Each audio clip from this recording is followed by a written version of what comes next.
we're going to power straight on into our next, well, I was going to say talk, but it's actually a fireside chat. So we're going to be inviting Rhoda and Tim up, and they're going to be discussing international expansion, why and how to open a studio abroad. So something that many people may be considering, especially in the global world that we work in today. So I can see Tim, I could see Rhoda. I think they will come back ever so shortly. You're both still on mute though, so you might want to unmute yourselves. There we go. There's Rhoda. Hi. Hi, how are you? Are you okay? Yeah, good. Thanks, Sophie. Good. And Tim, I think you're still on mute. So you might want to just get yourself off mute when ready. Oh, there we go. Yeah, sorting out the background, the lovely background. But yes, hopefully you're well as well, Tim. Very well, thank you. Yes, just getting my my admin sorted for the background. No, thank you. Thank you both for being with us here today. How are you both? Ready? Excited? Excited, yeah. Fab. Well, we've got the fire going, as you can see on the other screen. But before I leave you to this wonderful fireside chat, I do want to just say, as always, thank you everyone for the questions you've been throwing in all morning as it is here in the UK, but it could be the afternoon where you are, it could be the evening, whatever time it is. Thank you for you throwing in questions, and continue doing so for Rhoda and Tim. And yeah, we'll have a time for question and answers at the end. But for now, I will let you two, I'll hand over to you two, but I'll be here in the background if you need me. Thank you, Sophie. Thank you. So, morning, everyone, afternoon and good evening, because I know this is being recorded and saved and sent across the world. I'm Rhoda Campbell and I work for the government of British Columbia, which is on the west coast of Canada. And I'm here with Tim Wilson, who is the MD of Atomhawk, which is located in the UK, the northwest of the UK. And we were connected a few years ago when Atomhawk set up their first international studio in Vancouver in British Columbia. So our chat today is really to pick Tim's brains and experience, and to really give everyone watching an insight as to the process of why and when you would set up your potentially second studio, but certainly your first international studio. So Tim, do you want to tell us a little bit about Atomhawk and, Sure. And what the studio does? Yeah, so Atomhawk is a visual development studio. So we specialize in all stages of the art creation process. So famously, we've been heavily involved in concept art for movies and games. So things like Guardians of the Galaxy, the Mortal Kombat franchise, Injustice, but also we get involved in things like production arts, storyboarding, marketing art, and post-release content as well. So we do a huge amount of that kind of stuff. And in the mobile space, that's for clients like Zynga and King, and we do a lot of work with Small Giant as well. So mobile's a big market for us. And I explained that you had opened your studio in Vancouver, and that was in 2017 when you first landed there. Would you help us understand a little bit as to why you considered opening an international office? Sure. I mean, so Atomhawk was founded back in 2009, and it was one of the first external development studios, particularly in the art space. And it was very successful. So it went from a team of 4 artists initially, and it picked up clients and it grew, and the momentum really picked up. And by 2017, actually, it was rewind back a bit further. It was a bit earlier than that. There was a natural need to continue to expand, and that gets increasingly difficult from a single location. So naturally, you start thinking of, okay, how do we grow this business? Where do we go? How do we access new markets? How do we access new talent? How do we access new territories, new geographies? And so naturally, you start to think, well, we're going to need another studio. And the other driver was your business has to be in a fit state to do that. So obviously, you need to have your processes down. You need to have your approach to business so you could replicate that in another space. And I think by the point of like 2015, 16, when we started to really look at this, Atomhawk was kind of mature enough that we felt confident we could open in another location. So that's really when we started to look around and think, okay, where is going to be Atomhawk number 2? I really like that you used a couple of times the word natural. It was like a natural progression and it made business sense. I think a lot of the time companies and heads of companies are sort of either pushed with growth to look at new places, but there's also a sense of desire to be in different places. And I certainly know with British Columbia and Vancouver, there's often a real lifestyle drive for that, but we'll come back to that in a second. One of the things I'm really interested in is when you were considering that growth and that you needed to change location. Now, I know you're set up on the northwest of the UK, of England. So what other areas were you looking at, and why did you settle with Vancouver? So we're in the north. Yeah, that's right. So we're based in Gateshead. And so the first place we looked was actually London, so much closer to home. And we got as far as actually signing a lease on a studio down in London. And I think the more we got into it and the more we started doing the due diligence on it, the less it actually made any sense, because it was an interesting location. London's fantastic, but actually we couldn't charge our clients any more. But the overheads were significantly more expensive. So the rent, average salaries would have been more expensive just because of the cost of living in London. And it didn't actually give us that physical access to some new clients. So we thought, well, hang on, this doesn't really add up. This is actually going to be a drain on the business. So we closed that before it started. And then really it was like, okay, where can we go? And so we could either have gone east, so looked into Europe to try and go that direction, or we could go west. And we've been going to Vancouver for a number of years. So we've been going to a fantastic conference out in Vancouver called XDS, which is arranged by EA. And we loved the place. It was a great place to go. So a great place to travel. But we also knew it had a really kind of bustling industry. So we thought that could be a good place to look. So yeah, after we aborted London, we swiftly turned our eyes to Vancouver. So I really like the way, again, that you were exploring what was almost natural assumptions go to London. And I think a lot of business people, studio heads, could say the same, that they kind of make assumptions, but I really like that you back that up with due diligence. And I think that's possibly that sometimes our instincts stroke our assumptions, stroke our passion and enthusiasm can get a little bit away. So it's a bit of balancing between assumptions and due diligence and business. But I also really like that you followed enthusiasm, and that enthusiasm took you to Vancouver. And the fact that you'd been going was almost like a bit of education. You had a little bit of an education there behind you. So what was actually, when you decided Vancouver was going to be your place, what were your next steps? How did you start that process to create the setup?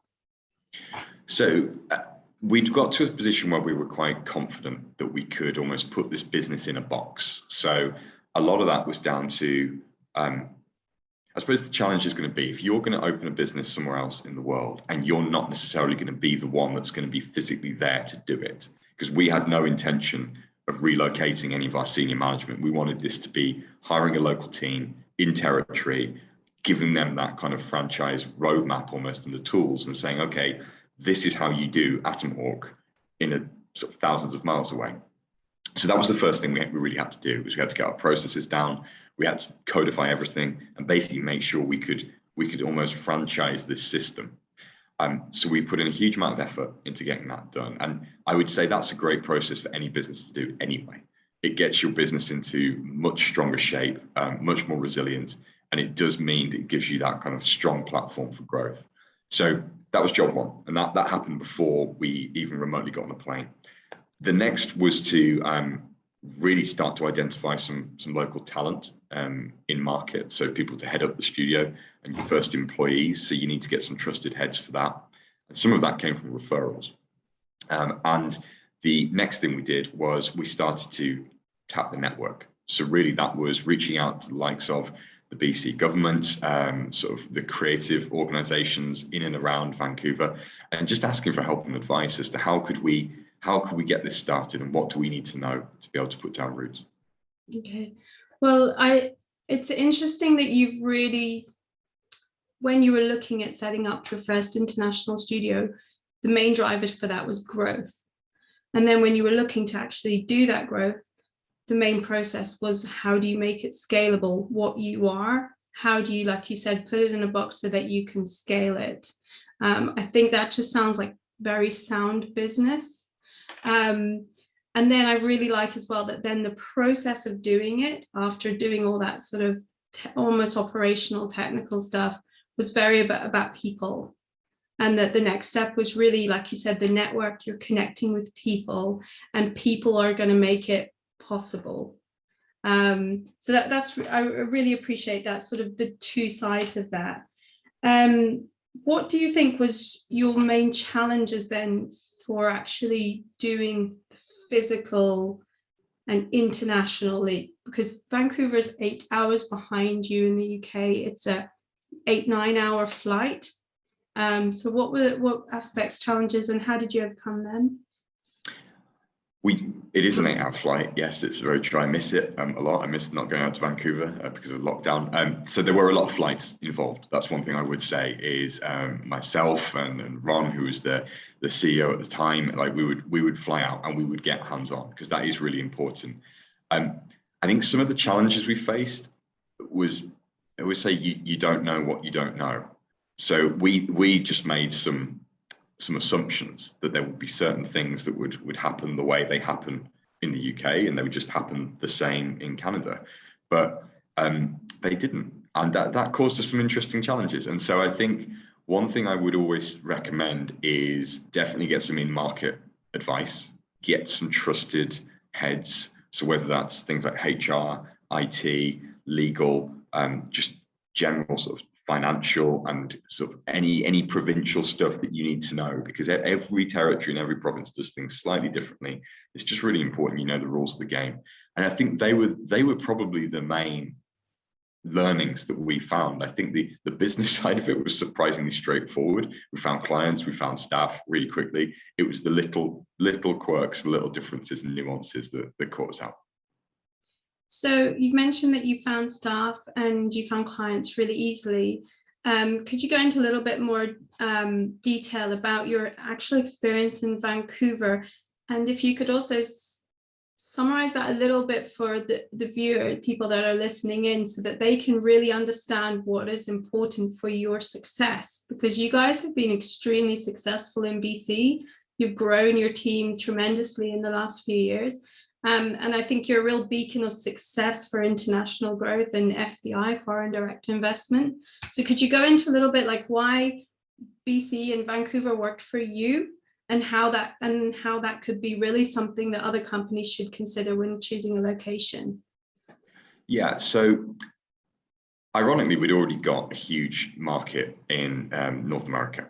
So we were servicing a lot of clients from the UK, and so 8 hour time difference up to 8 hour time difference. And what we were finding is that some North American clients, they could cope with that and they used it to their advantage. So when they were asleep, we were at work, and then they would use the time when we were asleep to do feedback. So they would quite enjoy that rhythm.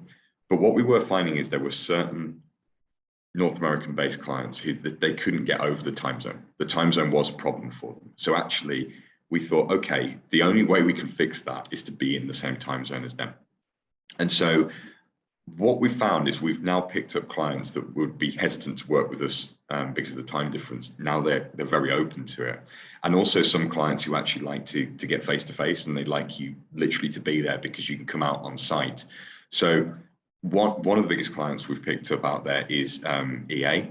And so we do a lot of work with the FIFA team here based out of Burnaby. So we've worked on the last 3 FIFA games, working on things like stadium designs and FIFA Ultimate Team. And they're a really good example of a client who wants to be face-to-face. So our art team, they actually head up to Burnaby, they go up to the campus, they have sessions on site, they talk about the art, and that's great. That's what we all really, really want. And the other good thing about Vancouver, so it's got some great studios in and around Vancouver itself. So people like Respawn, people like EA, people like Relic, so some really, really good studios there. You're also just a short distance away from other major hubs. So you've got Seattle just down the road, where you've obviously got the Microsoft campus and clients like Pokemon. And then you're a short distance away from there to the likes of LA and San Francisco. So if you do need to be kind of in that sort of West Coast hotbed, it's so much easier to do it from Vancouver. The other advantage of Vancouver is it's actually quite difficult to incorporate and set up a new company in the USA, whereas we found Vancouver was much more open to kind of foreign companies setting up a branch, and very supportive. I think the style of business out there and the style of government and the style of the culture is much more British, and I certainly think that resonated well for a company like ours. Thank you for that. I know, well, one of the things we're very proud of in British Columbia is that we've got a long established game development hub. It's one of the oldest in the world for such a new industry when you think. And we've also had constant growth for at least the best part of the last 10 years. And we've got a really high employment there in this sector. One of the things I think is really exciting is that does not seem to be slowing down with the evolution of new technologies. So we're number 2 in the world for VR AR as a hub. And we're also leading in esports, which the previous speakers were talking about. How do you see this emergence of entertainment from the traditional sense of film and TV, immersive game development? How do you see that be creating an environment that's available in Vancouver for, in this case, good for your business for the future? How is this your move future-proof?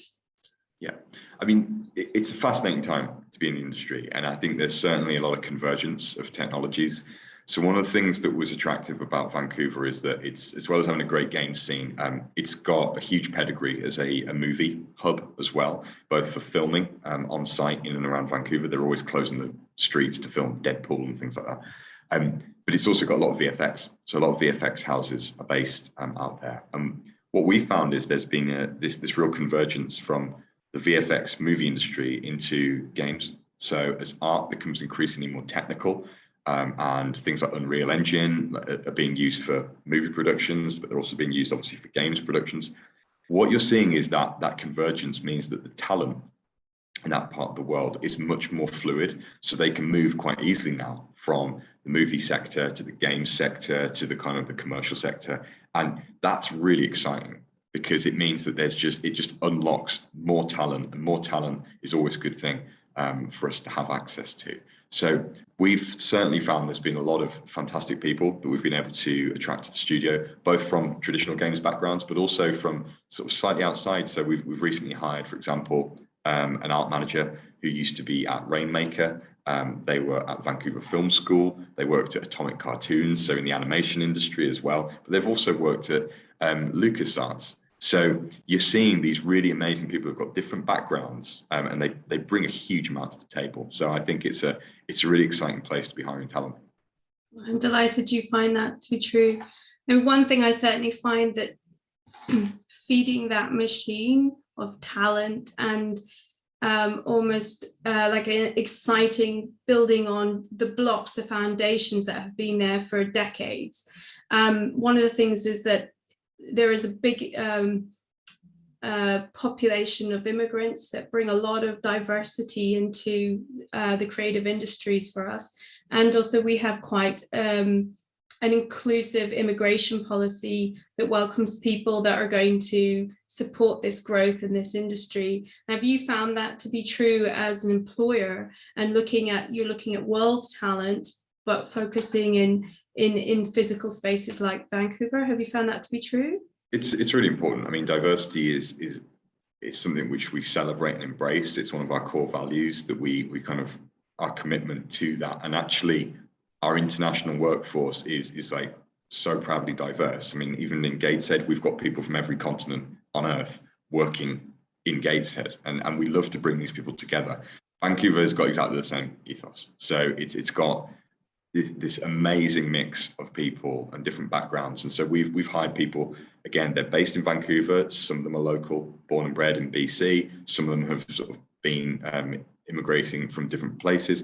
And the other thing that we've been able to do is actually transfer some of our own staff across. So intra-company transfers is a huge selling point for our team. So rather than some of our team maybe leave Atomhawk and sort of end their journey when they felt they needed to progress and move on, we said, well, hang on a minute, why don't you take the next step of your adventure with us in our next studio?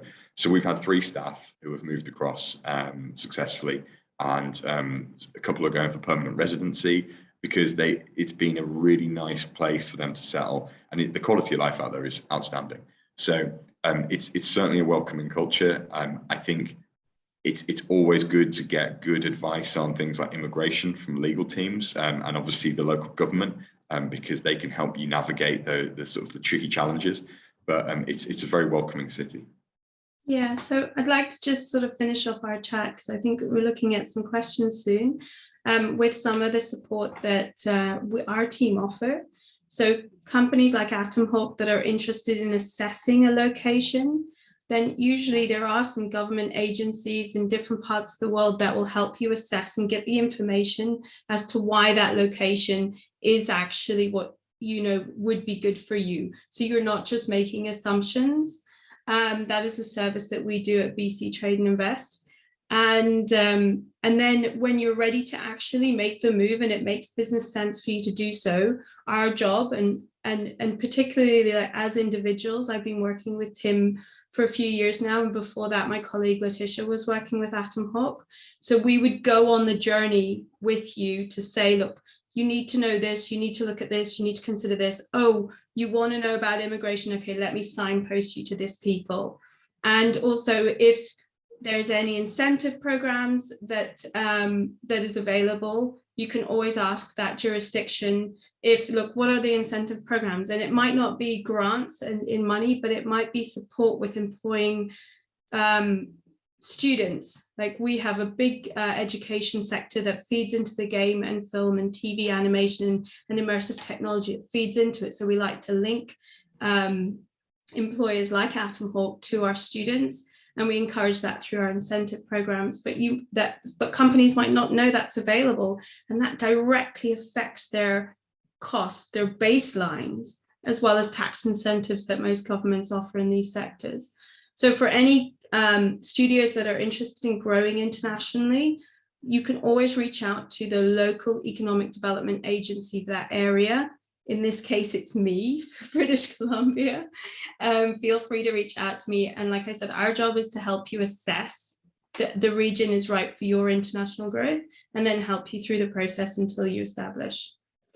Is there anything that perhaps you might want to summarize, Tim, as well, like a bit of feedback from your experience? I mean, you guys are extremely successful at this. Are you considering any further international expansion, or is there anything that you can see? What are the challenges that you're excited about for Atomhawk? I think, I mean, as I say, it's a really exciting market at the moment, and so there's a lot of scope for growth. We've recently opened a technical art studio, and that's currently based remotely in the UK. So that's another thing to keep me. I think if we're going to do the process again, I would just recommend to anyone, just prepare. Just put as much effort as you can into your research, into your preparation. It's worth every minute and every hour and every mile you put into it, because it's really what helps you, set you up to succeed. And there will be bumps along the way. There always are, but that's business. But I think the more you can prep, the more you can build your network, the more voices and helping hands you've got to help solve those problems when they do come up. Cool. Well, we've got some questions. I'm not sure if Sophie's going to come in table those, but I'm just going to get started on them, because it's great when people are interacting with us.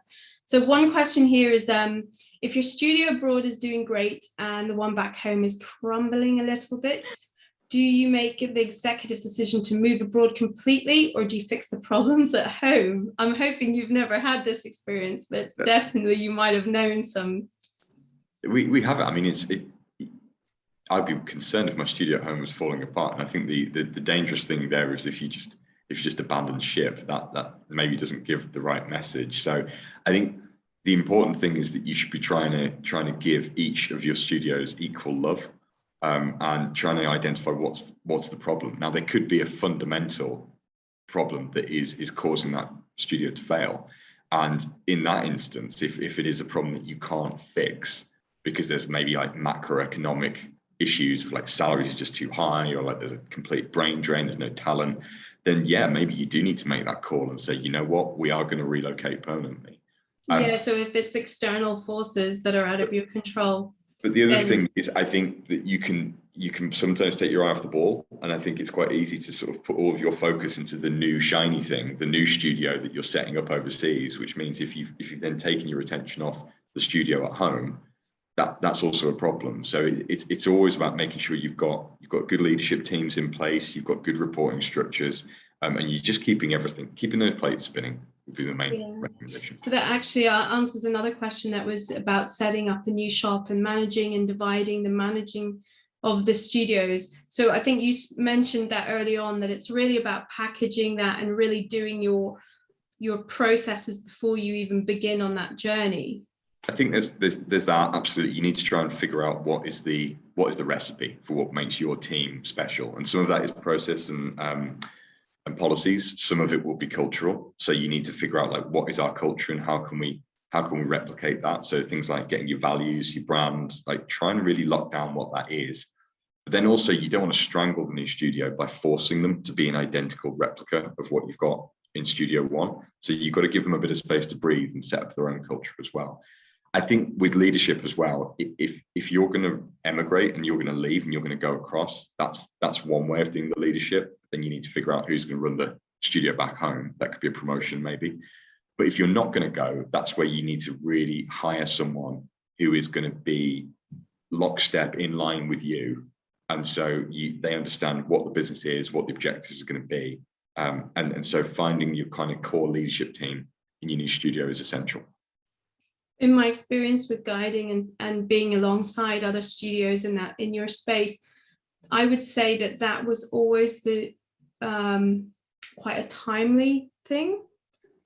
That the process of anyone setting up a studio in another country, particularly say like our experience of British Columbia, is that it does take time. It doesn't happen overnight, and allowing that time to find the right people to build the team. One of the questions here is about trust, building that trust, and that just genuinely takes time. And it also gives you a chance to line your ducks up a little bit in all operational things, government things, local things, communities and networks, right? Trust is really important. And I would say, I agree, you can't just give yourself a deadline and say, we're going to open this job ad for a month and whoever applies will be the studio head.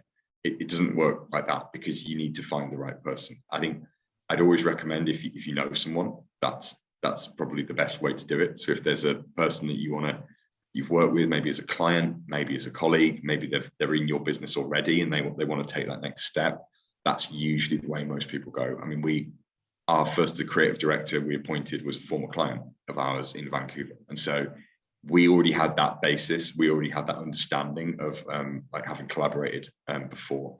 And our current studio director in Vancouver, ironically, he's actually originally from Middlesbrough, just down the road from us. And he used to work at Capcom in Vancouver, but he worked at Midway in Gateshead back in the day. So there's a degree of like shared DNA and shared trust. And that stuff is just so important. I think it's just, don't rush it, pick your people, really important.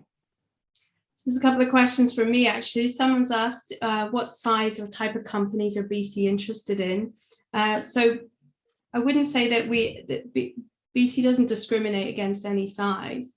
If it's the right location for you to set up in, then and you're looking to grow your business, you're going to tap into all the benefits that we have, which is the talent, the access to market, the amazing lifestyle. Then obviously we want you to come, grow, employ people, participate in that, and add to that.